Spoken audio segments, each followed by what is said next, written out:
mke wangu. Mume wangu huyo. Hata unipokei. Nisamehe tu mume wangu, nimechoka hata. Umeshindaje lakini? Mimi namshukuru Mungu, si wewe. Mimi niko fresh. Sema na kuona upo mnyonge sijakuzoea hivi. Sina hata raha yani wewe acha. Kwa nini unasema hivyo? Si huyo mdogo wako? Kakufanyia nini? Yaani sikujua mdogo wako kwamba ana roho mbaya kiasi hicho. Yaani timbuli zote anazonifanyia hazitoshi. Naona mpaka aende kwa mganga aje kuniloga mimi aniue. Kaenda kwa mganga kwenda kukuloga? Mamu! Wala usijisumbue kuita mume wangu, huyo mamu hapa hayupo. Kaenda wapi sasa? Mimi hata sijui. Kwa sababu mimi alinikuta nimekaa hapa zangu mwenyewe nimepozi na mawazo yangu.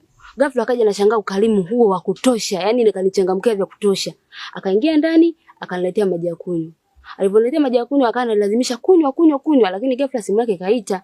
Kuita kaingia ndani akaniambia nakuja. Ghafla bivu akatokea mtu hapa. Sijui alipotokea, sijui ni nani. Yaani kiufupi simfahamu, lakini akaniambia hivi, hayo maji usithubutu kunywa kwa sababu wifi yako kakuwekea dawa. Kama vipi?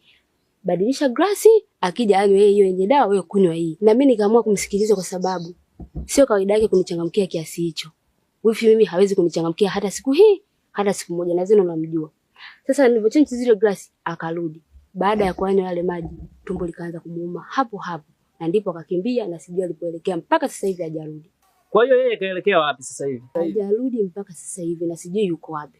Na ananiuliza, "Kwa nini ananifanyia hivyo? Yaani ni kwa nini nafikia hiyo stage? Mimi nimemfanya nini?" Basi sawa, ngoja nikapumzike hata dakika 2 tu. Sema muda mwingine mume wangu mambo unayaweka mwenyewe bwana. Wewe si mdogo wako yule. Unashindwa hata kumwambia, kumkaribia. Nitaliweka sawa. Kwa sasa hivi sina njia nyingine ya kufanya kwa sababu tayari kashatoka. Basi sawa, wewe nenda kapumzike, mimi nakuja.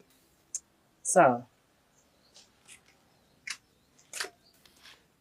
Watu wengine bwana, mtu hujamfanyia chochote, hujamkosea chochote, unamfanyia mwenzio ubaya kweli.